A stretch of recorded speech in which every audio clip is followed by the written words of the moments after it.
जय जय रघुवीर समर्थ. वक्रतुंड महाकाय सूर्यकोटि समप्रभ. निर्विघ्नं कुरु मे देव सर्वकार्येषु सर्वदा. अज्ञानतिमिरान्धस्य ज्ञानाञ्जनशलाकया चक्षुरुन्मीलितं येन तस्मै श्रीगुरवे नमः. नमो आदिबोधात्मरूपा परेशा. नमो हंसनारायणा निर्जरेशा. नमो ब्रह्मदेवा वसिष्ठा श्रीरामा. नमो मारुती रामदासाभिरामा. श्रीराम. रामामी तव दास दास म्हणता माते कशाचे भय. रामा जाईन ज्या स्थळी सुखघना होईल तेथे जय. रामा या भुवनत्रयी तुझ विणा नाही दुजा तारक. रामा तू सकलार्थ पूर्ण करिसी तू तात मी बालक. श्रीराम. सह्याद्रीगिरीचा विभाग विलसे मंदार शृंगापरी. नामे सज्जन जो नृपे वसविला श्री उर्वशीचे तिरी. साकेताधिपती कपी भगवती हे देव ज्याचे शिरी. तेथे जागृत रामदास विलसे जो या जना उद्धरी. श्रीराम. जय जय रघुवीर समर्थ. नमस्कार श्रोते हो. माधवी रघुवीर या यूट्यूब चॅनलच्या आत्माराम या उपक्रमामध्ये आपणा सर्वांचं मनःपूर्वक स्वागत करते. आत्ताच आपण सगळ्यांना वंदन केलं. विघ्नहर्ता गजानन आहे, सद्गुरूंना वंदन केलं, प्रभू रामचंद्रांना वंदन केलं, मारुती स्वरूप अशा समर्थ रामदास स्वामींना वंदन केलं आणि सह्याद्रीगिरीचा जो विभाग आहे अशा सज्जनगडाला सुद्धा वंदन केलेलं आहे. पूर्वी ज्याला परळीचा किल्ला किंवा ज्याला अस्वलगड आश्वलायनगड म्हणून ओळखलं जायचं त्याला सज्जनगड म्हणून आज आपण ओळखतो. ते केवळ समर्थ रामदास स्वामींच्या वास्तव्यामुळे. आजही तिथे समर्थांच्या अस्तित्वाच्या खुणा सापडतात. आजही समर्थांचं वेगळ्या स्वरूपामध्ये अनेक भक्तांना दर्शन घडतं. कारण समर्थांनीच सांगून ठेवलेलं आहे, मी कुठे सापडीन, मी गेलो म्हणून तुम्ही खंत करू नका. आत्माराम दासबोध माझे स्वरूप स्वतः सिद्ध असता न करावा खेद भक्तजनी. खेद नका करू. पुढे तर समर्थ सांगतात, नका करू खटपट. नका करू खटपट पहा माझा ग्रंथ नीट. जेणे सायुज्यतेची वाट गवसेल की. आपल्याला सुद्धा या सायुज्यतेकडे वाटचाल करायची. तोच तर आपला प्रयत्न आहे, तेच तर आपलं उद्दिष्ट आहे. सलोकता, समीपता, स्वरूपता आणि सायुज्यता या 4 मुक्ती सांगितलेल्या आहेत. आणि समर्थांनी आपल्याला त्याचं निराकरणसुद्धा सांगितलं आहे, तो मार्गही सांगितला आहे, तो उपायही सांगून ठेवलेला आहे. केवळ ग्रंथाचं वाचन करा, समजून घ्या. पहा माझा ग्रंथ नीट. नुसताच भराभरा वाचायचा नाही आहे बरं का, नीट पहा. म्हणजे त्याच्या खोलात जाऊन त्याचा विचार करायचा. प्रत्येक शब्दाचा अर्थ त्या तरल बुद्धीने विचार केला तर याच्यातूनच सायुज्यतेची वाट सापडणार आहे. इतकं अभिवचन जर का समर्थाने दिलं आपल्याला तर आपण का मागे राहायचं. आणि म्हणूनच आपण ह्या आत्माराम ग्रंथाचा अभ्यास करतोय, त्याच्यावर चिंतन करतोय, मनन करतोय, चर्चा करतोय. आणि हे करत असताना आपण आणखीन समृद्ध होत जातोय. दर मंगळवारी रात्री 8 वाजता आपण ह्या आत्मारामच्या माध्यमातून एकमेकांना भेटतोय. या सगळ्यांना वंदन केलं आहे, पण श्रोते आपण तर जगदीश मूर्ती आहात. आपल्यातल्या हृदयस्थ परमेश्वराला तर मी पुन्हा पुन्हा वंदन करते. कारण वक्ता तो वक्तानो हे श्रोते विणं. हे जरी सत्य असलं तरी त्याही पलीकडे जाऊन मला आपल्याबद्दल ऋण व्यक्त करायचं आहे की आत्माराम हा अतिशय गहन ग्रंथ आहे. अद्वैत निरूपणाचा क्लिष्ट समजला जाणारा तसा ग्रंथ आहे. आणि मी अनधिकारी आहे. माझा फारसा अभ्यास नाही, अधिकार तर अजिबातच नाही आहे. तरीसुद्धा मी हे धाडस करते आत्माराम आपल्यापर्यंत पोचवण्याचं. हे खरं माझं धार्ष्ट्याचंच काम आहे. पण समर्थ आणि प्रभू रामचंद्र आपल्या पाठीशी असताना आपल्याला कशाची भीती आहे? कशाची भीती बाळगण्याचं कारणच नाही आहे. कारण एका अभंगात म्हटल्याप्रमाणे, बोलो जाता बरळ करीसी ते नीट. मी काहीतरीच बरळते, पण समर्थ आहेत ना, ते माझ्या वाणीतून असं वदवून घेत आहेत की ते श्रोत्यांपर्यंत पोचतं आहे. हे सगळी त्यांची कृपा आहे, नाही तर मला काही अधिकार नाही आहे. पण ह्या सगळं करत असताना, या आत्माराम ग्रंथाचा अभ्यास करत असताना बघता बघता आज आहे 10वा विभाग. आणि या 10व्या भागामध्ये आपलं स्वागत तर आहेच आहे, पण ह्याला जो आपण उदंड प्रतिसाद दिला, म्हणजे सगळ्यात जास्त माझ्या यूट्यूब चॅनलवरच्या सगळ्यात जास्त प्रतिसाद आहे तो आत्मारामाला आहे. त्यामुळे आपले विशेष आभार पुन्हा पुन्हा मानत आहे. आणि या 10व्या भागाला आपण सुरुवात करणार आहोत. खरं म्हटलं तर आत्माराम ग्रंथ हा लघुशरीरी ग्रंथ आहे. लहानसा आहे, 5च समास आहेत, केवळ 183 ओव्या आहेत. पण या पहिल्या काही भागामध्ये आपण त्याग निरूपण पाहिलं होतं. जेव्हा काहीतरी निवडायचं असतं तेव्हा काहीतरी टाकून द्यावं लागतं ना, काहीतरी काढून टाकावं लागतं. साधे आपण तांदूळ निवडतो तेव्हा खडे म्हणा, फोलपट म्हणा, हे सगळं बाजूला करतो आणि केवळ शुद्ध तांदूळ घेतो. मग या अध्यात्म ग्रंथामध्ये तर ह्याहीपेक्षा सूक्ष्मदृष्टी पाहिजे ना. म्हणजे काय काढून टाकायचं आणि काय घ्यायचं, त्याज्य काय आहे आणि ग्राह्य काय, हे तर कळलं पाहिजे. आणि ह्यालाच समर्थ म्हणतात विवेक. हा विवेक आपल्याकडे असला म्हणजे पुढची वाट अगदी सुकर होते. आणि म्हणून पहिल्या अध्यायामध्ये, पहिल्या समासामध्ये समर्थांनी त्याग निरूपण सांगितलं होतं. आणि त्याग निरूपणमध्ये त्या शिष्याला सांगितलं होतं, गुरुशिष्य संवाद आहे हा.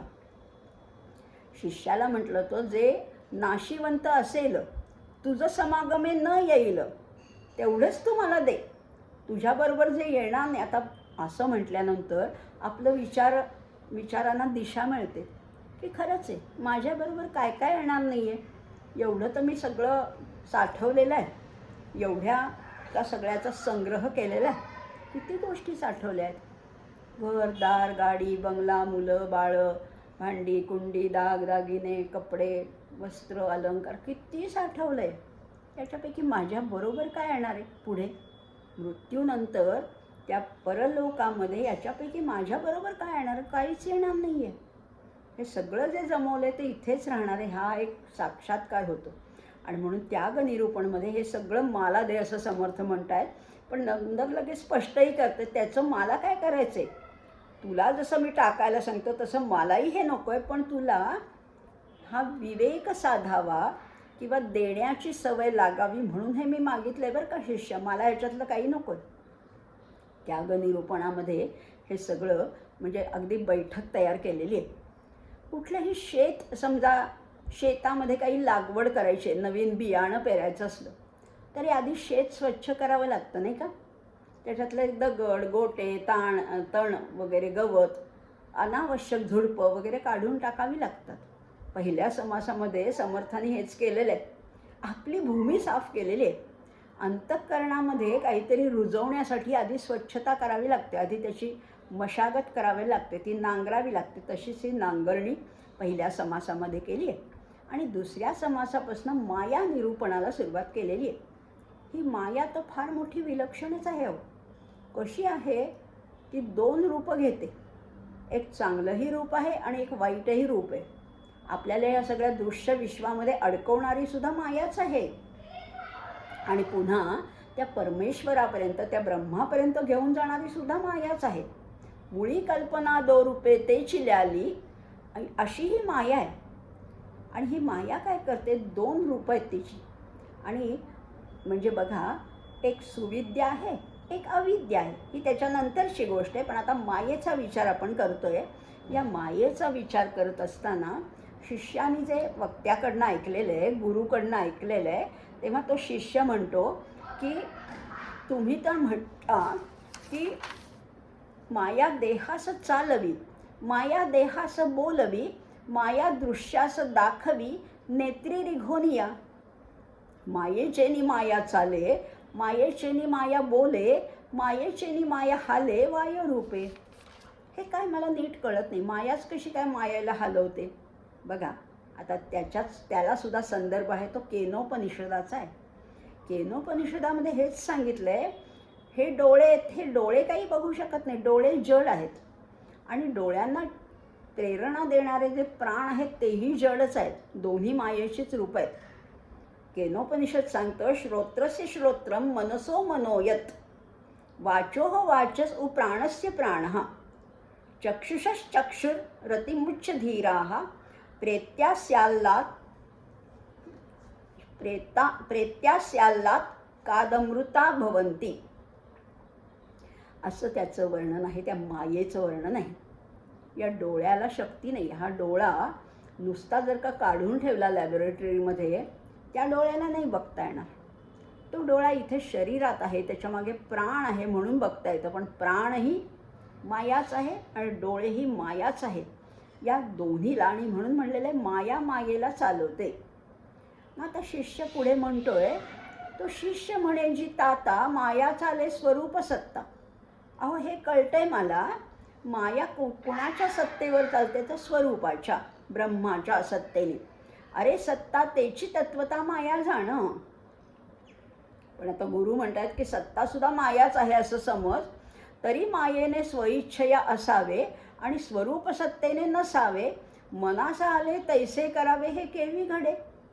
तुम्ही तर म्हणता ही माया नाचवते, अघटित घटना पटी असी माया. अशी जर माया आहे तर मला जरा गोंधळ झाला आहे, माझा संभ्रम झाला आहे. सत्ता हीच माया म्हटलं की मायाच सर्व करते असा अर्थ होतो.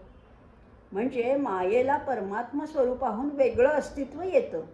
पण नक्की सांगा ना मला, आता उलगडून सांगा की ही माया आहे तरी कशी. आता गुरु सांगतायत, गुरु म्हणतायत, खऱ्यावरी लटिके चौताळले, लटिके मर्यादेने राहिले, ते तुवा गर्भांधाने पाहिले, हे अघटित वार्ता.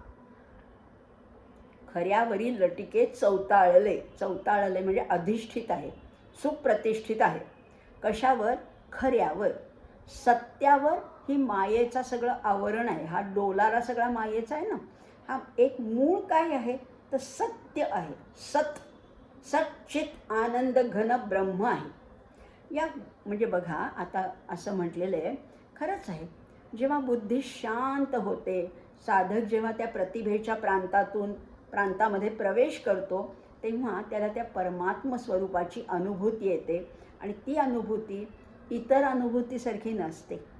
आम्ही इतर अनुभूती घेतो, डोळ्यांनी पाहतो, कानाने ऐकतो, रसनेने स्वाद घेतो, नाकाने गंध घेतो. अशी अनुभूती त्याची नाहीच आहे.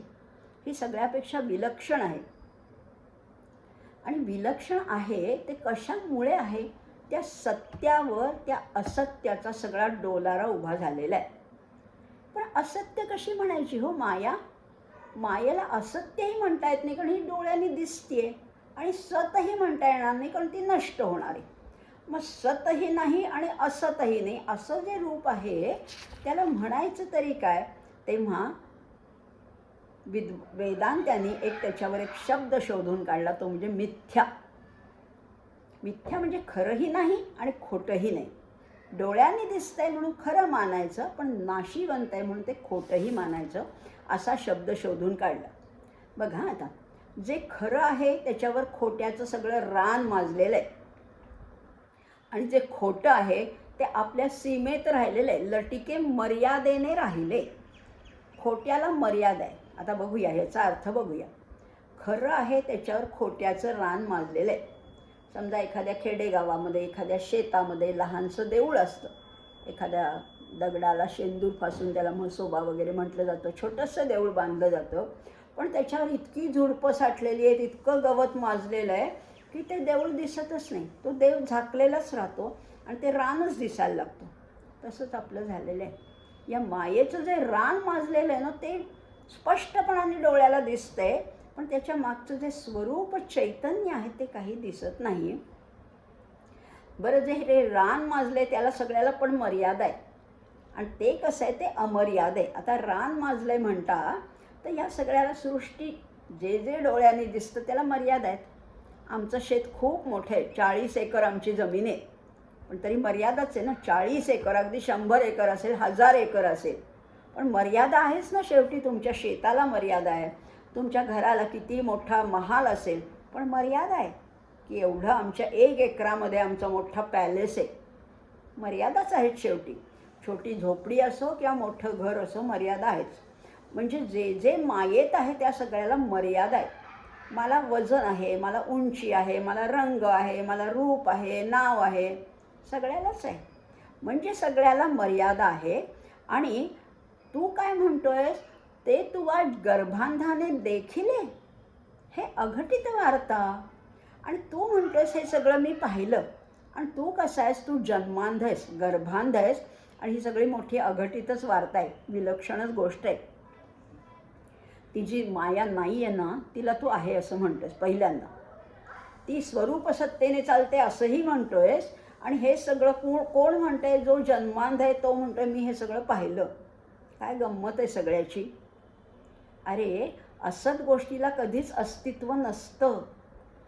असत गोष्ट ही अभावच असतो आणि सत गोष्टीला कधीही अभाव नसतो.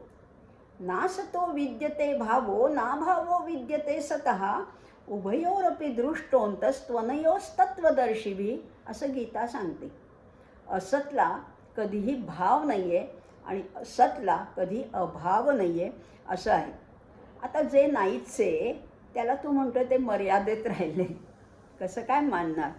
आणि जो जन्मापासून आंधळा आहे, ज्याला पाहणं शक्य नाही, त्यांनी हे पाहिलं असं म्हणतोयस, हेही खरं, याला काहीच अर्थ नाही. याच्यामध्ये अंतर्गतच विरोध आहे. म्हणजे कसं आहे सांगू का, वदतो व्याघात आहे. वदतो व्याघात, बोलता बोलताच आपणच आपलं जे स्टेटमेंट आहे ते कॉन्ट्रॅडिक्ट करतोय, त्याला वदतो व्याघात म्हटलेलं आहे. अगदी तर्कशास्त्रामध्ये याचं एक उदाहरण देतात बरं का. माझी आई वंध्या आहे, माझ्या आईला मूलबाळ झालेलं नाही आहे. अहो काय बोलताय तुम्ही, एक तर माझी आई म्हणतायत, म्हणजे तिला निदान एक मुलगा तर आहे. तुमची आई आहे म्हणजे तिला काहीतरी मूलबाळ आहे ना. आणि तुम्ही म्हणताय माझी आई वंध्या आहे. हा वदतो व्याघात झाला. बोलण्यातच काही सुसंगती नाही आहे. आणि शिष्या तुझं असंच झालं आहे बरं का. नसलेल्या मायेला तू आहे म्हणतोय, शिवाय ती स्वरूप सत्तेने चालतो असं म्हणतोय. आता ह्याच्यातलं मी काय खरं आणि काय खोटं समजावं, मला समजतच नाही. या इंद्रिय गोचर जगाचं ज्ञान करून घेण्यासाठी इंद्रिय महत्त्वाची भूमिका बजावतात, हे तर माहिती आहे आम्हाला. डोळ्यांनी पाहता येतं, कानाने ऐकता येतं. त्यातल्या त्या डोळे तर अतिशय पॉवरफुल आहेत, कॅमेऱ्याचं काम करतात. कॅमेरे कसे सगळं टिपत असतात दृश्य, त्याहीपेक्षा सूक्ष्म गोष्टी आमचे डोळे टिपत असतात. त्यामुळे डोळे फारच महत्त्वाचे आहेत. पण कसे डोळे, आता बघा, डोळ्याचं फार महत्त्व आहे. डोळ्यांनीच आपण म्हणतो, डोळ्यांची भाषा डोळ्यांना कळते. किंवा एखादा तज्ज्ञ डॉक्टर असतो, नुसत्या दृष्टीने तो रोगाची लक्षणं ओळखतो. तपासावं लागत नाही, स्टेथोस्कोप घ्यावा लागत नाही, नाडी परीक्षा करावी लागत नाही. डोळेच त्याचे असे तयार असतात. अगदी आमच्याच स्वतः डॉक्टर आहेत, डॉक्टर निर्मला जोशी. एकदा काहीतरी मला हे डेंग्यू झाला होता, त्याने नुसतं पाहून, तपासलं नाही काही नाही, नुसतं पाहून सांगितलं की तुला हे झालेलं आहे. अशा गोष्टी आहे. किंवा माझ्या मुलीला कशाची तरी ॲलर्जी आली होती, त्या वरती होत्या आणि आम्ही खाली होतो, पण त्यांनी वरतूनच सांगितलं की हिला ॲलर्जी झालेली आहे. इतकी नाडी परीक्षा म्हणा, इतकी सूक्ष्म डोळे काम करतात. किंवा रत्नपारखी जो असतो, ते खरा आणि खोटा हिरा, आपल्याला काहीच कळत नाही, आपल्याला सगळं खरं वाटतं, पण रत्नपारख्याला बरोबर ते खरं खोटं जाणता येतं. किंवा कुशल इंजिनियर जो असतो, तो इंजिनमधला दोष केवळ आवाजाने सुद्धा ओळखू शकतो. अशी दृष्टी असायला पाहिजे. कारचा मेकॅनिक असू दे, तो बरोबर ओळखतो ॲक्सिडेंटची कार कुठली आहे, चांगली कार कुठली आहे, काय झालेलं आहे, हे सगळं त्याला बरोबर कळतं. मेकॅनिक असू दे, माळी असू, माळ्याला सुद्धा एखाद्या झाडावर कीड पडली कशी लगेच त्याला कळतं. सोनाराला सुद्धा सोनं बरोबर कळतं, खरं कुठलं, कसावरचं सोनं कुठलं, हे सगळं कळतं. म्हणजे दृष्टी किती महत्त्वाचं काम करते. आणि अशा भक्ताला समर्थ म्हणतात, तू गर्भांध आहेस, तू जन्मांध आहेस. राग येईल नाही का त्याला, पण खरंच आहे. ही दृष्टी नाही उपयोगाची हो. ही अगदी सूक्ष्म दृष्टी जरी म्हणलात तुम्ही, इंजिनियरची, मेकॅनिकची, माळ्याची, सोनाराची, जरी ही सूक्ष्म दृष्टी असली तरी ते अंधच आहेत. कारण ज्या डोळ्यांना त्या परलोकाचं ज्ञान नाही आहे, ज्यांना ते स्वरूप साधता येत नाही आहे, ते सगळे गर्भांधच आहेत. म्हणजे या व्यवहारात एवढी सूक्ष्मदृष्टी उपयोगी पडत असेल, पण अध्यात्म मार्गात ते ईश्वर स्वरूप पाहण्यासाठी जी सूक्ष्मदृष्टी लागते ती कुणाकडनं शिकायची? ती फक्त संत आपल्याला देतात. आणि ही सूक्ष्मदृष्टी ज्याच्याकडे नाही आहे त्याला जन्मांध समजलं पाहिजे, नाही का? त्याला परमात्मा आणि ही माया यांचा संबंध समजूच शकत नाहीत, आणि म्हणून संत त्याच्या बोलण्याला किंमत देत नाहीत.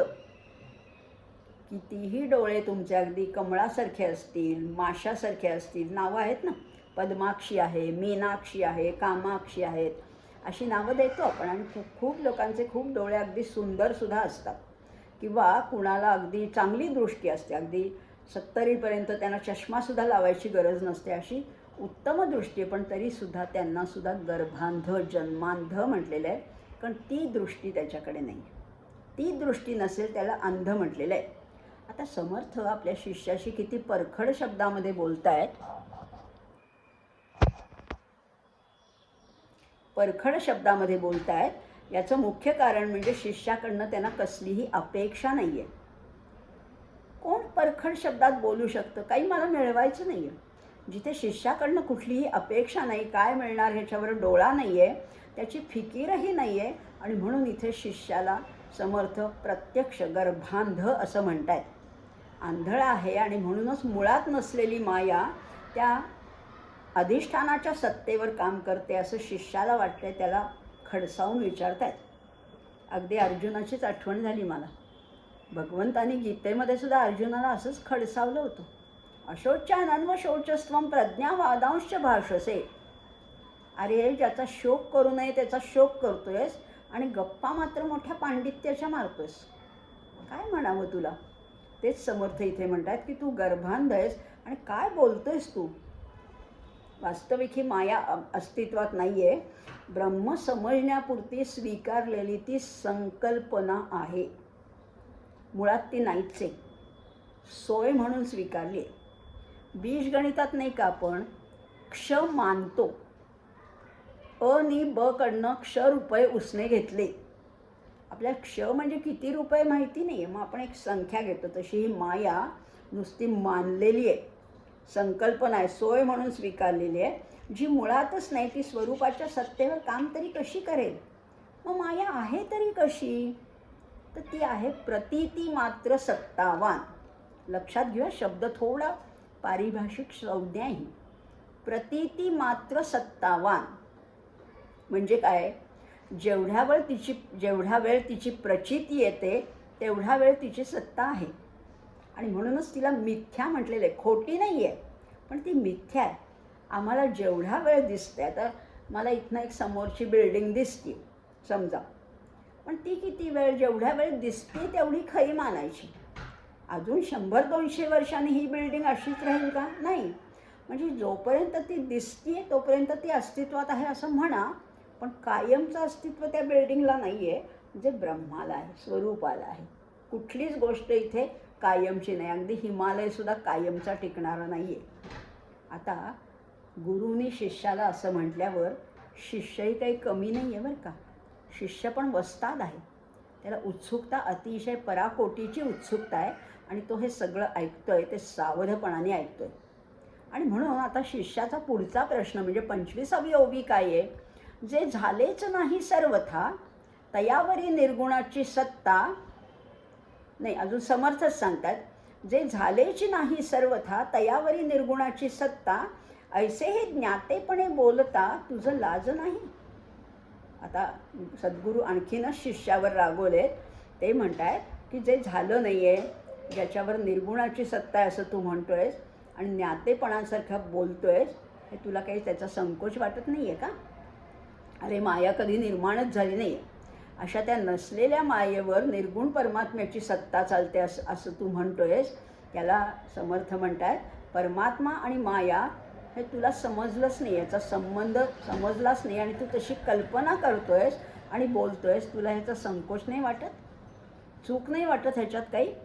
आता गुरूंचा दृष्टिकोन आहे हा ब्रह्मसाक्षात्कारावर अधिष्ठित आहे आणि शिष्य कसा आहे तो अज्ञानी आहे. शिष्याचा दृष्टिकोन विश्वाच्या प्रत्यक्ष अनुभवावर आधारित आहे. या दोन्हीत फरक आहेच ना. अगदी अर्जुनाने भगवंतांना गीतेमध्ये विचारलं होतं की तू कसं काय म्हणतोयस, अपरम भवतो जन्म परई जन्म विवस्वतः. तिथे सुद्धा शिष्याने गुरूंना प्रश्न विचारला होता की तू तर मला समोर दिसतोयस, तुझा जन्म तर अलीकडचा आहे, सूर्याचा कधी जुना आहे, तू काय म्हणतोस मी सूर्याला योग सांगितला. पण शिष्याचा प्रश्न हा देहबुद्धीवर आधारित आहे आणि गुरूंचं जे उत्तर आहे ते आत्मबुद्धीवर केंद्रित आहे. इथे सुद्धा तीच घटना आहे आणि म्हणून गुरु म्हणतायत की तुझा दृष्टिकोन सदोष आहे, अपूर्ण आहे. माझा दृष्टिकोन आहे ब्रह्मसाक्षात्कारावर आधारित आहे, त्यामुळे दोन्हीत फरक असणारच. आणि एकदा का त्या परमात्म तत्वाचा साक्षात अनुभव आला की जीव आणि जगत याच्याकडे साक्षी दृष्टीने ज्ञानदृष्टीकडे पाहता येतं. जीव आहे आणि जगत आहे आणि जगदीश्वर आहे. आणि या ज्ञानदृष्टीतनं एवढं निश्चित समजतं की सर्वत्र एकच परमात्म तत्व भरून राहिलेलं आहे. या जीवात काय आणि या जगतात काय, तो जगदीश्वर भरून राहिलेला आहे, तो विश्वंभर आहे. दुसरं काही निर्माणच झालं नाही. जग निर्माण झालं असं मानलं तर त्याचं कर्तृत्व कोणाकडे येईल, परमात्म्याकडे येईल. पण तो कसा आहे, तो सगळं करून अकर्ता आहे, तो काहीच करत नाही. त्या केवल स्वरूपास कर्तृत्व आहे असं मानलं तर ते निष्प्रपंच, निर्विकारी आणि नित्य आहे या प्रत्यक्ष अनुभवाला बाध येतो. म्हणजे त्याला करताही मानता येत नाही, त्याला अकर्ताही मानता येत नाही. आणि मग म्हणून जग झालंच नाही आहे. एकलं एक परब्रह्मच सदैव सद्रूपानी स्वतःच्याच ठिकाणी स्फुरलं असं म्हणावं लागतं. हाच समर्थांचा अजातवाद आहे. अजातवाद, जे झालंच नाही. अगा जे घडलेच नाही त्याची वार्ता पुससी काही. शिष्याला त्या परमात्म स्वरूपाचं काही साक्षात ज्ञान नाही आहे. तो जगत हेच खरं मानतो आहे आणि त्याला असणारं जे जगाचं ज्ञान जे आहे ना ते कसं आहे, ते संबंधमय आहे. परमात्मा, मग त्याच्यापासून ईश्वर, माया, जगत, जीव यांचा परस्पर संबंध लावण्याचा तो प्रयत्न करतो आणि त्यामुळे शिष्य आहे तो संभ्रमात पडलेला आहे. या अजातवादाप्रमाणे जग जर का निर्माणच झालं नसेल तर मग हे दिसतं हे काय आहे, असा त्याचा प्रश्न आहे. तुम्ही म्हणता हे जग निर्माणच झालं नाही, पण आम्हाला दिसतंय ना, माणसं दिसत आहेत, झाडं दिसत आहेत, घरं दिसत आहेत, निसर्ग दिसतोय, सगळं दिसतंय आणि तुम्ही काय म्हणता झालंच नाही. आता ह्याच्यावर सद्गुरू उत्तर देत आहेत. ते म्हणतात जीव अज्ञानी असल्यामुळे त्याला परमात्म स्वरूप जसं आहे तसं दिसत नाही.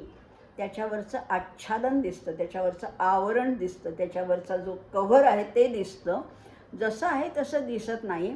तसंच अज्ञानामुळे त्या परमात्मावर त्याला जगाचा भास होत. जसा रज्जू सर्प न्याय आहे आपल्याला माहिती. अंधारात दोरी पडलेली असते आणि तिथून जाणारा वाटसरू त्याला वाटतं अरे बापरे साप आहे का काय. रज्जू हे वास्तव आहे, हे सत्य आहे आणि सर्प हा भास आहे. तसंच परमात्म्यावर मायाशक्तीमुळे हा भास आहे आणि तो खरा वाटतो, खरंच वाटतं तो साप आहे का काय. पण एकदा स्वरूपाचं ज्ञान झालं की हा भास राहत नाही आणि मग हे विश्वही वेगळं राहत नाही. परमात्म्याहून वेगळं असं काही निर्माणच झालेलं नाही आहे. जे आहे ते परमात्म स्वरूपच आहे, हरिरूप आहे. वासुदेव सर्वमिती स महात्मा सुदुर्लभ. सगळीकडे वासुदेवच दिसायला लागतो. किंवा एका अभंगात फार छान म्हटलेलं आहे, हरीची यादासा हरिदाही दिशा भाव जैसा तैसा हरी एक. भाव जैसा तैसा हरी एक.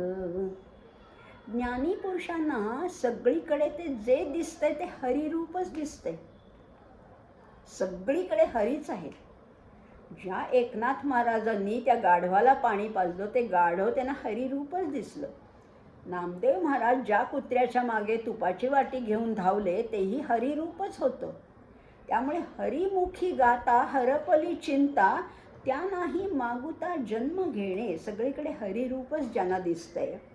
जे जे दृष्टी दिसे ते ते हरिरूप, पूजा ध्यान जप त्यासी नाही. त्याला वेगळं काही करावंच लागत नाही, कारण सगळीकडे हरीचं साक्षात परमात्म्याचं दर्शन घडत असतं.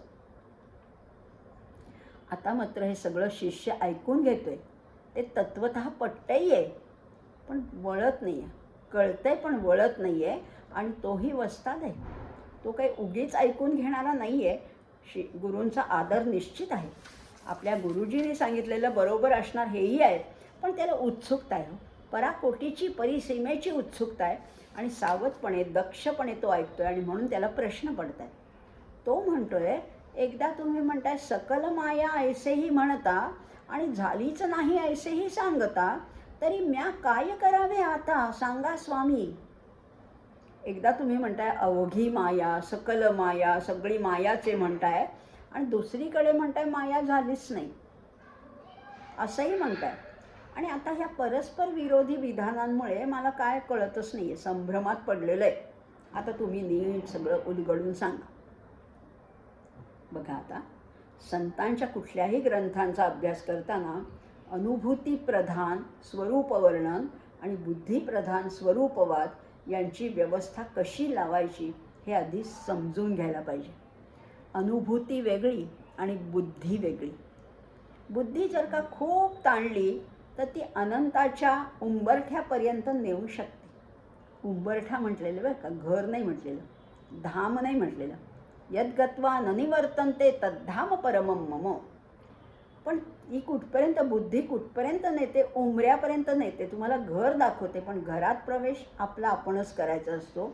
कारण पुढे ती बुद्धी आत येऊ शकत नाही. ती नामोहरम होते, ती मागे फिरते, कारण तिला शांताचा प्रांत ओलांडता येत नाही. शांत म्हटलेले, शांत नाही बरं का, शांत म्हणजे ज्याला अंत आहे. इथल्या दृश्य सगळ्या गोष्टींना आपण आत्ताच पाहिलं, मर्यादा आहे, सगळ्याला अंत आहे. त्या शांताच्या पलीकडे अनंतापर्यंत बुद्धीला नाही पोचता येत. आणि म्हणून स्वरूपानुभवाचं वर्णन आणि स्वरूपवाद ह्याच्यामध्ये विरोध आहे. वर्णन वेगळं आणि अनुभूती वेगळी. हा विरोध उकळण्यासाठी, हा विरोध नाहीसा करण्यासाठी संतांना शरण जायला पाहिजे. आमचं आम्हाला नाहीच उलगडत. आम्ही कितीही ग्रंथ वाचले, कितीही पदव्या मिळवल्या, कितीही व्याख्यानं दिली, तरी त्या शांताच्या पलीकडच्या अनंताकडे आम्हाला नाहीच पोचता येत. बुद्धी चांगली आहे, तल्लख आहे, कुशाग्र आहे, खूप मोठा अभ्यास केला आहे, पण अनुभूती नाही. मग काहीच उपयोग नाही. मग कुणाची मदत घ्यायची? सद्गुरूंची, संतांची, सज्जनांची. अंतकाळी कोणी नाही बा सांगाती, साधूंचे सांगाती हरी जोडे. माझे ही मैत्रीण आहे, माझे हे हितचिंतक आहेत, माझे हे सुहृद आहेत, एवढी माणसं मी गोळा केलेली आहेत, लोकसंग्रह आहे. याच्यापैकी कोणीही बरोबर येणार नाही. अंतकाळी कोणी नाही बा सांगाती, साधूंचे सांगाती हरी जोडे. कोटी कुळे तारी हरी अक्षरे दोन्ही, एका जनार्दनी पाठ केली, असं एकनाथ महाराजांनी म्हटलेलं आहे. कोटी कुळे तारी, दोनच अक्षर हरी, एवढी तारून नेणारी आहेत. आणि मग जेव्हा ते स्वरूप दर्शन सगळीकडे घडतं, आत्मदर्शन घडतं, तेव्हाच त्या पलीकडे जाता येतं, बुद्धीने जाता येत नाही. मग आता गुरु सांगतात, अरे मनासी जे जे अनुभविले, ते ते माईक नाथिले, तितुके तुवा टाकिले, पाहिजे स्वानुभवे. जेवढं जेवढं मनाने अनुभवता येतं ना, कारण मनसुद्धा जड आहे, मनसुद्धा जड आहे. मनासी जे जे अनुभविले, ते ते माईक नाथिले, तितुके तुवा टाकिले, पाहिजे स्वानुभवे. म्हणजे बाकीच्या जड गोष्टी तर टाकायच्याच आहेत, पण मनसुद्धा टाकून द्यायचे. तर मन कसं टाकणार हो? सकळ ही माया परी नाथिली, स्वरूपी तो नाही राहिली, येवम आहे नाही हे बोली, माया जाणं. आहे काय आणि नाही काय हे दोन्ही मायाचे आहे. मनसुद्धा मायाचे. आता काय करायचं? मग मनही माया आहे म्हटलं तर काय करायचं? त्या मायेला जर टाकायचं असलं तर समर्थाने एकदा त्या मशा महाराला, मशा धनगराला, मेंढपाळाला उपदेश केला होता. तो म्हणाला, मला काहीतरी अनुग्रह द्या. बरं का, समर्थांकडे वेगवेगळ्या जातीचे, वेगवेगळ्या धर्माचे, अगदी साक्षर निरक्षर असे अनेक लोक यायचे. असाच एक धनगर गेला आणि तो म्हणला, मला काहीतरी तुम्ही उपदेश करा. तेव्हा समर्थाने त्याला एकच उपदेश केला की तू एक ऐकशील का माझं? मनाचं ऐकायचं नाही, मनाचं ऐकायचं नाही. तो म्हणाला, चला बरं आहे, सोपं आहे, नाही ऐकणार मनाचं. तिथनं निघाला 2 रस्ते जात होते. एक शेताकडे जात होता आणि एक घराकडे जात होता. एकदा त्याला वाटलं शेताकडे जावं, पण समर्थाने सांगितले ना, मनाचं ऐकायचं नाही, मनच सांगते शेताकडे जा, नको मग आपण घराकडे जाऊया. म्हणून निघाला, 4 पावलं टाकली, पण परत म्हणलं घराकडे जा हे कुणी सांगितलं? शेवटी मनानेच सांगितलं. मग घराकडे जाऊ का शेताकडे जाऊ का इथेच बसू? त्याला काहीच कळेना. मनाचं ऐकायचं नाही, पण मनच सगळं सांगत असतं. मग ते मनाचं ऐकायचं नाही हे कसं करायचं? तो तिथेच एका दगडावर बसला आणि ते परमेश्वराचं नामस्मरण करत बसला आणि तिथेच त्याला मनाच्या पलीकडे जाता आलं आणि त्याला उन्मनी अवस्था प्राप्त झाली. असं एक कथा आहे. मनसुद्धा मायारूपच आहे, मनसुद्धा जडच आहे. हे मन काय काय करतं, नाचवतं आपल्याला. आणि म्हणून समर्थ इथे म्हणतात, अरे आपल्या मनाच्या अनुभव कक्षेमध्ये जे जे काही येतं ते सगळं माया निर्मित आहे. मनाच्या कक्षेमध्ये जे जे येतं, जे विचार येतात ते सगळे माया निर्मित आहेत आणि म्हणून ते असत्य आहेत. ते खरोखरीच असत्य आहेत असा स्वतः अनुभव घ्यायचा आणि मग त्याचा त्याग करायचा. मी सांगतो म्हणून टाकू नकोस, पण लक्षात घे सगळं असत्य आहे. मनाला भासणारं सगळं काही माया निर्मित आहे, लटकं आहे. काही याच्यापैकी काही खरं नाही आहे. परमात्म स्वरूपाच्या ठिकाणी मायामुळी राहतच नाही अरे. याप्रमाणे माया आहे आणि माया नाही ही भाषा वापरावी लागते आणि म्हणून हा सुद्धा मायेचाच प्रकार आहे. बघा आता काय समर्थ सांगतायत. एकदा म्हणतात की माया झालीच नाही आणि एकदा म्हणतात की जे दिसतंय ती सगळी मायाच आहे. आता तुम्हीच संभ्रमात टाकताय मला, असं शिष्याने विचारलं. ते त्याला उत्तर देत आहेत की सगळं माया निर्मित आहे, लटकं आहे, खरं नाही आहे. परब्रह्माच्या ठिकाणी माया राहतच नाही आणि म्हणून माया आहे पण आणि माया नाही पण ही भाषा वापरावी लागते. कारण आपलं मन कसं आहे, शांत आहे. मनाला सुद्धा काही मर्यादा आहेत, सीमित आहे, अनेकामध्ये रमणार आहे. मनाला काय आवडतं? दृश्यात रमायला फार आवडतं. जे डोळ्यांनी दिसतं आम्हाला त्याच्यामध्ये आमचा इंटरेस्ट असो नाही तर नसो, आम्ही तिथे जाऊन धडपडत बघतो काय चाललं आहे, कुठे कसला आवाज आला, कोण धडपडलं, कुणाच्या घरात काय फुटलं, कुठे भांडणं चालली आहेत, रस्त्यावर काय ॲक्सिडेंट झाला. काय आम्हाला मनाला फार उत्सुकता असते दृश्यामध्ये डोकावायचं. आणि सगळ्याच मनाला काय, डोळ्याला काय, कानाला काय, सगळं ऐकायला पाहायला आवडतं. चक्षु श्रोत्र हे सगळी माहिती आत घेऊन येतात आणि मग ही माहिती कशी असते, ही सदोष असते, अपुरी असते. त्याच्यात मन काय करतं, स्वतःची काहीतरी भर घालतं. बरं का, आपण लहानपणी कानगोष्टी खेळायचो.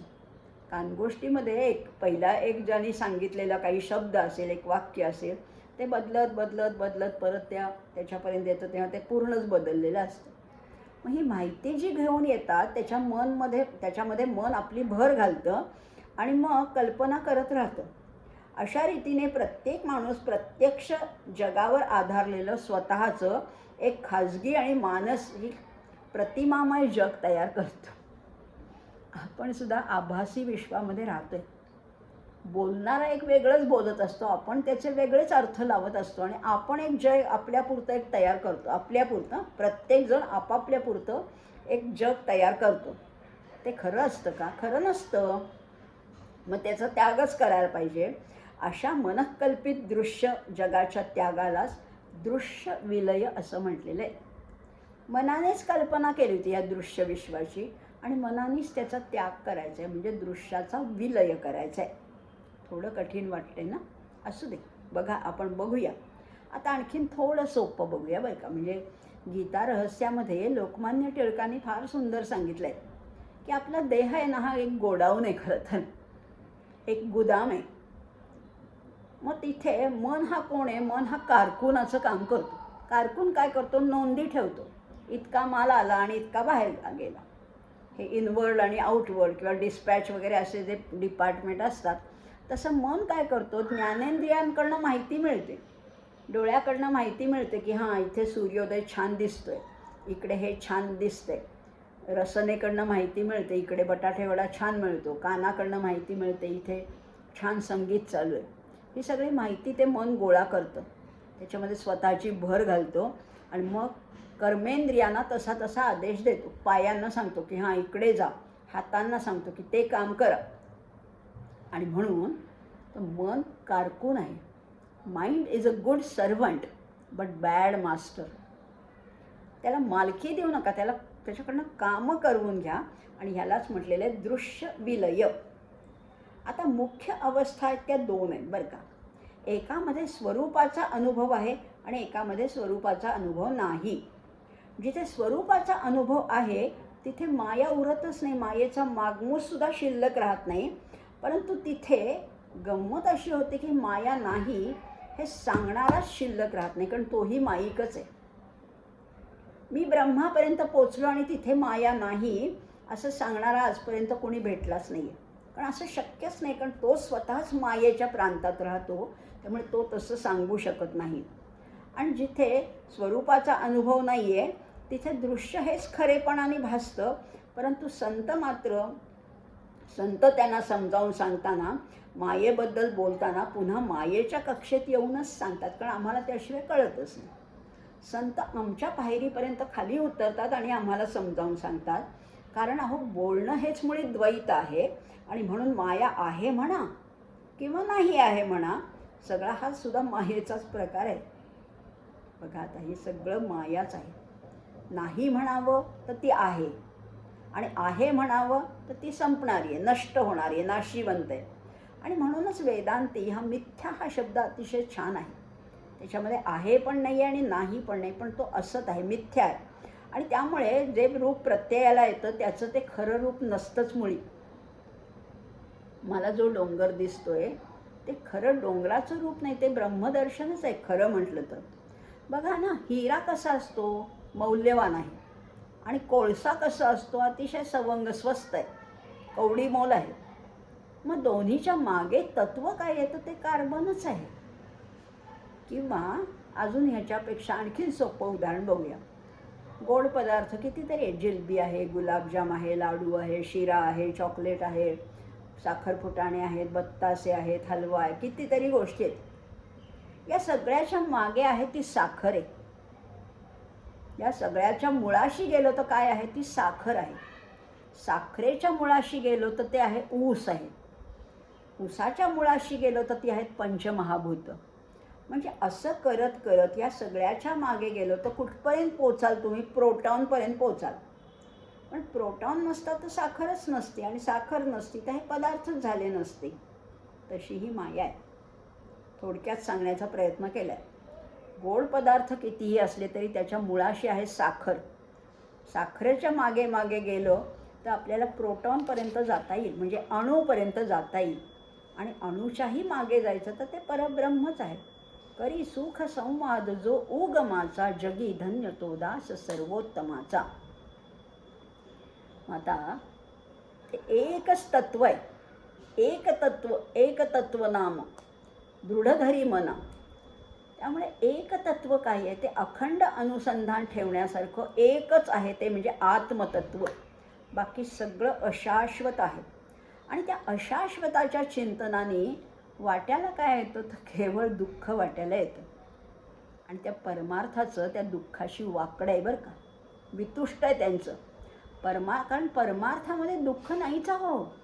परमार्थामध्ये केवळ आणि केवळ आनंदच आहे. तुकाराम महाराजांकडे काय होतं, होती का संपत्ती, मोठी हवेली, काही होतं का? काही नसताना ते म्हणतायत आनंदाचे डोही आनंद तरंग. अगदी डुंबत होते ते आनंदाच्या डोहामध्ये. हे कसं काय जमतं? अहो, ते आत्मतत्व परमात्मतत्वापाशी दुःख नाहीच. दुःख निघूनच जातं, दुःख अस्तित्वातच नाही, तिथे केवळ आनंद आहे. तुकाराम महाराज तर म्हणतात, आम्ही सदैव सुडके, जवळी येतात चोर धाके. चोरसुद्धा आमच्याजवळ यायला घाबरतो. आता ह्या दरिद्री तुकाराम महाराजांकडे चोराला काय भीती वाटण्याची कारण आहे? पण फार सुंदर संत आमचे फार छान सांगून ठेवतात, जैशी स्थिती आहे तैशा परी राहे, कौतुक तू पाहे संचिताचे. जसा आहेस तसाच राहा. अरे हे सगळं संचिताचं कौतुक आहे. त्यामुळे त्याच्या पलीकडे जायचं, ते आत्मदर्शन घडायला पाहिजे असं गुरु सांगतात. पण शिष्याची पूर्ण संभ्रमावस्था संपलेली नाही आहे. आता सद्गुरू शिष्याची मनोभूमिका ओळखतात आणि म्हणतात, येवम सांगतो ते ऐकावे, माईक मायेने जाणावे, आता मनन करावे सावध होऊनी. मायेकरिता माया दिसे, मायेकरिता माया नासे, मायेकरिता लाभ दिसे परमार्थ स्वरूपाचा. आता एवम सांगतो ते ऐकावे, मी सांगतो ते नीट लक्ष देऊन ऐक बरं का. दृश्य माईक आहे हे सुद्धा अशा रीतीने मायेनीच जाणून घ्यायचे, मायेला मायेनीच जाणायचे आणि त्याच्याबद्दल एकाग्र मनाने विचार करायचा आहे. आता मनन करावे सावध होऊनी. मननाने सगळं हे साधू शकतं. मायेच्या प्रभावाने हे सगळं दृश्य जग भासतंय ना, जे डोळ्याने दिसतंय सगळी ती माया आहे. पण तिच्यामुळेच या दृश्य जगाचा निराशसुद्धा करता येतो. मायेच्या सहाय्यानेच आत्मस्वरूपाच्या अनुभवाचा मार्ग सापडतो. खरं म्हटलं ना तर माणसाला त्याच्या अज्ञानाची जाणीव आहे बरं का. अज्ञानाची जाणीव आहे म्हणजेच त्याच्या अज्ञानाला सुद्धा ज्ञानाची पार्श्वभूमी आहे. आणि हीच पहिली पायरी आहे. आपल्याला काही कळत नाही हे तरी कळायला पाहिजे. काही लोकांना हेही कळत नाही, आपल्याला कळत नाही हेही कळत नाही आणि त्यांना समर्थ म्हणतात, कळेना कळेना कळेना ढळेना, सदा संचले मीपणे आकळेना. पण निदान आपण अज्ञानी आहोत हे तरी कळायला पाहिजे आणि त्याच्यातनं बाहेरही यायला पाहिजे. कारण ह्या स्वरूपाच्या अनुभूतीच्या मागे येणारी सुद्धा मायाच आहे. त्यामुळे ही माया दूर सारता यायला हवी हे कळतं आणि मग त्यातून बाहेर पडण्याचा मार्गसुद्धा तो शोधायला लागतो, तो सापडतो. असा विवेक जमायला पाहिजे. असा विवेक हेच तर त्याचं मनन आहे. विवेक हेच मनन आहे. बघा ना, या विश्वाच्या पसाऱ्यामध्ये माणूस कसा आहे? बिंदू मात्र आहे, एक ठिपका आहे, अक्षरशः एक ठिपका आहे. चेतन आणि अचेतन अशा सगळ्या ज्या जड प्रचंड शक्ती आहेत त्या मूळ अवस्थेतल्या अव्यक्त शक्तीचीच वेगवेगळी रूपं आहेत. कुणाकडे शारीरिक शक्ती आहे, कुणाकडे मनशक्ती आहे, कुणाकडे बौद्धिक शक्ती आहे, बुद्धिबळ आहे. प्रत्येकाकडे काही ना काहीतरी आहेच. पण हे सगळं त्या अव्यक्त शक्तीचीच रूप आहे. कुणाकडे स्मरणशक्ती आहे, कुणाकडे क्रयशक्ती, काहीतरी प्रत्येकाकडे शक्ती आहेच आहे. त्या सगळ्या अव्यक्त शक्तीची ही व्यक्त रूप आहेत. ही माया कशी आहे? ही चित शक्ती असल्यामुळे त्याच्यासारखीच तीसुद्धा, त्या ब्रह्मासारखीच तीसुद्धा अमूर्त आहे, असीम आहे, अनंत आहे, ज्ञानमय आहे आणि जगात घडणारी प्रत्येक घटना या दिव्य शक्तीच्या सामर्थ्यानेच घडून येत असते. लक्षात घ्या, प्रत्येक घटना ती मायाच घडवते. मला वाटते मीच काहीतरी करते, मी अभ्यास केला, मी व्याख्यान दिलं, मी अमकी पदवी संपादन केली, मी अमक्या परीक्षेमध्ये पहिली आले. तू काही नाही केलंस, तू काहीच नाही. ही सगळं करवणारी मायाच आहे. पण हे माणसाला कळत नाही. माणूस कसा आहे? अल्पज्ञ आहे, अल्पशक्ती आहे, शांत आहे, सीमित आहे. आणि हा मनुष्य क्षुद्र अशा देहभोगामध्ये रममाण झालेला असतो, रस घेत असतो. पण सामान्य माणसांच्या सामान्य जीवनामध्ये सुद्धा चित्शक्तीचं अफाट कार्य करत असतं. अचाट सामर्थ्यच ते सगळं कार्य करत असतं. आणि आपलं जीवन चालवणारी जी चित्शक्ती आहे तिचं सामर्थ्य लक्षात आलं की त्याचा परमार्थ फळाला यायला लागतो. लक्षात घेऊया, थोडं गहन विषय आहे. ती चित्शक्तीचं सामर्थ्य लक्षात यायला पाहिजे. मीच करताय मानू नका, समजून घ्या. करता हमिती मन्यते, अहंकार विमूढात्मा करता हमिती मन्यते. मला वाटते मीच करते, पण कधीतरी ही जाणीव होते की मी नाही आहे, हे सगळं करणारी ती चित्शक्ती आहे. तिचं सामर्थ्य लक्षात आलं की माणूस परमार्थाकडे वळतो आणि मग परमार्थाकडे वळत नाही, त्याचा परमार्थ फळाला यायला लागतो. त्यामुळे हे चित्तशक्तीचं सामर्थ्य आणि ही चित्तशक्तीची जाणीव झाली की हळूहळू तो मीपणा क्षीण होत जातो. आणि खरा दाखवण्यापुरता नाटकीपणाने नाही, मीपणा कमीच होतो, कारण करवणारी सगळी हीच आहे. त्यातूनच मग त्या स्वरूपानुभूतीचा उदय होतो. आणि ही शक्ती म्हणजे कोण आहे? हीच शारदा आहे, हीच शारदा आहे. आणि एकदा तिचा प्रवेश झाला की मग अज्ञान दूरच होतं. नवल वर्तले गे माये, उजळला प्रकाशू, मनाची अंधाराचा होतसे विनाशू. अंधार नाहीसाच होतो त्या चित शक्ती, त्या चित सूर्याचं प्रकाशनं त्याचा उदय झाला की अज्ञान उरतच नाही. अशी ही माया आहे.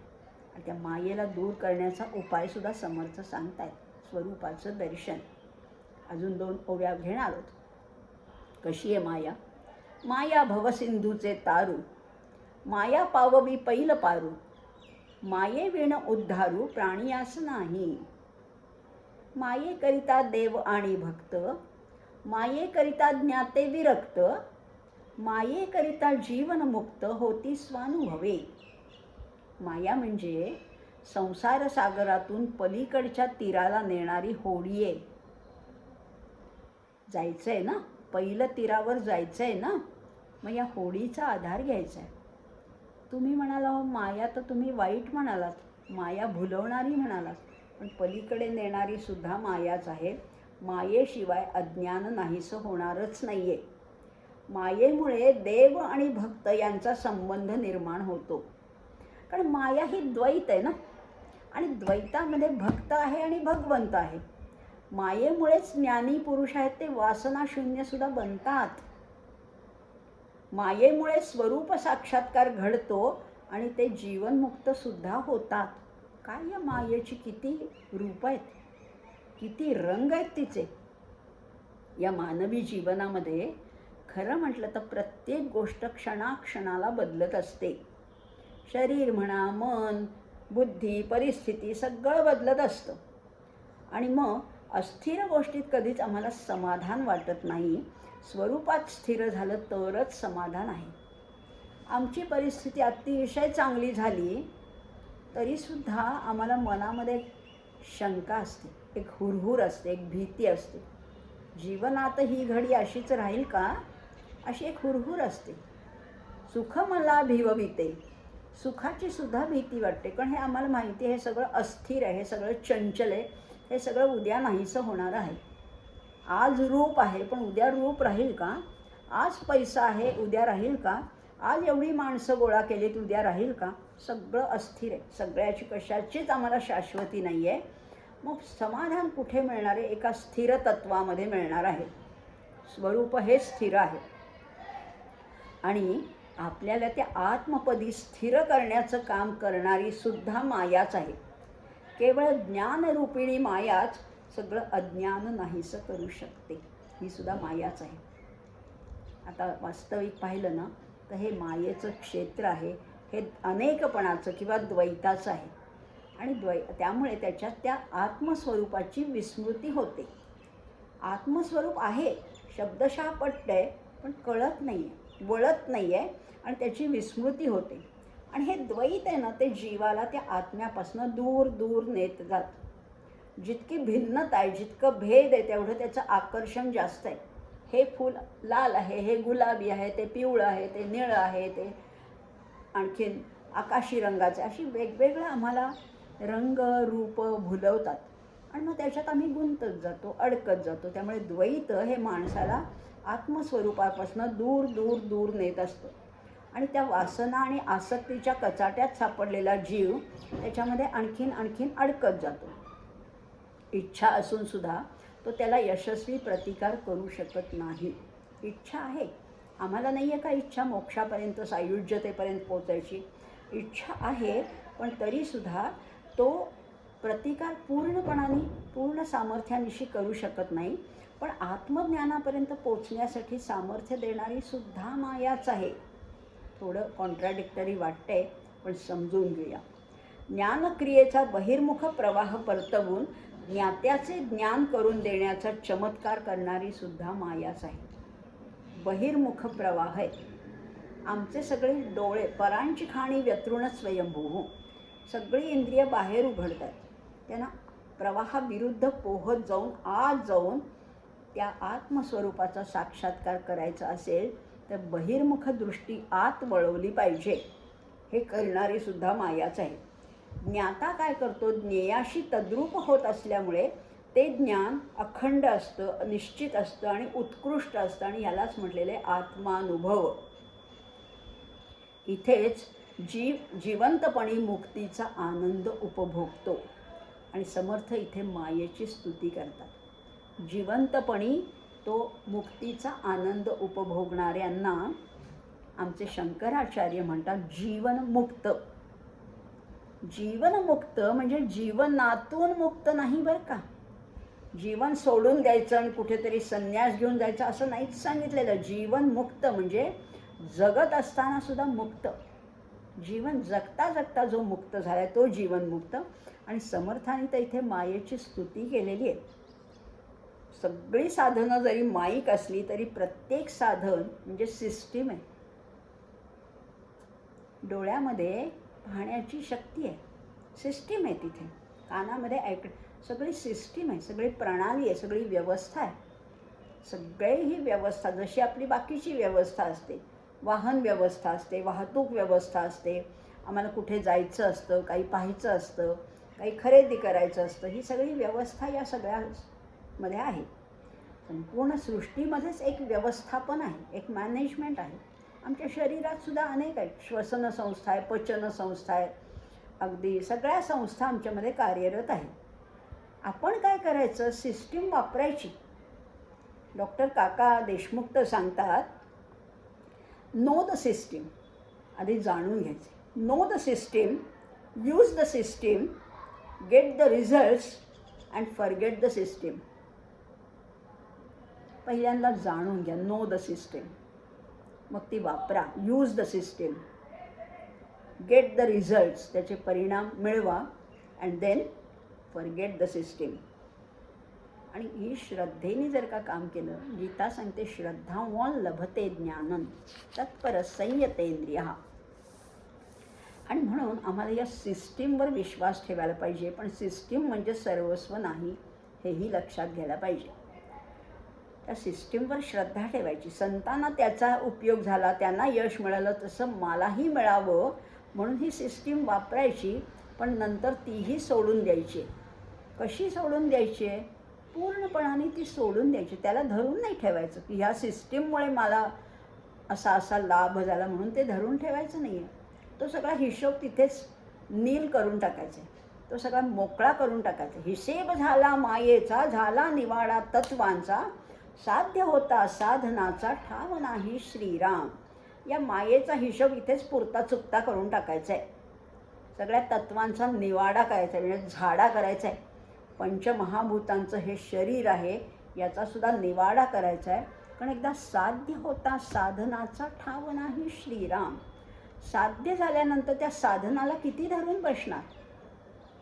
त्याच्या पलीकडे जायचे. मायेत गुंतायचं नाही आहे कुठल्याचं. म्हणजे बघा, अगदी नाटक सिनेमा पाहणं, मैफिलीला जाणं, जलसे रंगवणं, गाण्याचे कार्यक्रम, सर्कस आहे, काही करमणुकीचे कार्यक्रम आहेत, हे आम्ही जातो. हे सुद्धा मायेत गुंतणंच आहे. हे पटतं आहे आम्हाला. मायेत गुंतायला नको, त्याच्यापेक्षा बाजूला व्हायला पाहिजे. पण त्याच्याही पलीकडे सांगू का, देवधर्म, तीर्थयात्रा, जप, ध्यान, हे सुद्धा मायाच आहे. ही सुद्धा मायाच आहे. त्यातही गुंतायचं नाही, यातही नाही, प्रपंचातही नाही, आणि त्या परमार्थातल्या कर्मकांडात सुद्धा गुंतायचं नाही. जपमाळ, माझी जपमाळ, त्याचाही अहंकार होतो. कशातच गुंतायचं नाही. एक एक एक दालन पार करत जायचं. पूर्वी राजपुत्राच्या कथा असायच्या, 7 दालनं ओलांडून जायचं असायचं. इथे सुद्धा एक एक दालन पार करत जायचे. आणि मग शेवटी काय लागणार आहे? शेवटी लागणार आहे ते महाद्वार लागणार आहे. आणि त्या महाद्वाराच्या पलीकडे तो मायेचा प्रांत संपतो. त्यामुळे ते मायेचं महाद्वार ओलांडलं की ब्रह्मस्वरूपाचं दर्शन आहे, आत्मदर्शन आहे. स्वरूप साक्षात्कार होणार आहे. त्यामुळे ही माया जशी भुलवणारी आहे तशी मदत करणारीसुद्धा आहे, सहाय्यभूतसुद्धा होणार आहे. आपल्याला अगदी बोटाला धरून तिथपर्यंत नेणारीसुद्धा ही मायाच आहे. आणि म्हणून या माया निरूपणामध्ये या मायेविषयी आणखीन आपण जाणून घेण्याचा प्रयत्न करतो आहे. आता आणखीन पुढचे काही श्लोक माया निरूपणाचे पुढच्या भागात बघूया. आणि त्याच्यानंतर मात्र आहे ते ब्रह्मनिरूपण आहे. त्याच्यामध्ये तर आणखीन फार खुमारी आहे, अतिशय गोडी आहे. त्याचा अभ्यास पुढच्या भागामध्ये करू. दर मंगळवारी रात्री 8 वाजता आपण भेटतच राहूया. 10 भाग झाले. पुढच्या मंगळवारी 11व्या भागामध्ये भेटूया. आत्ता मात्र इथेच थांबूया आणि ते शेवटचे 2 ओव्या म्हणूया. मन हे चिराम जनी मेघश्याम, देही आत्माराम पाहे डोळा. पाहुनिया डोळा स्वरूपी मुरावे, वाचेसी असावे राम नाम श्रीराम. जय जय रघुवीर समर्थ.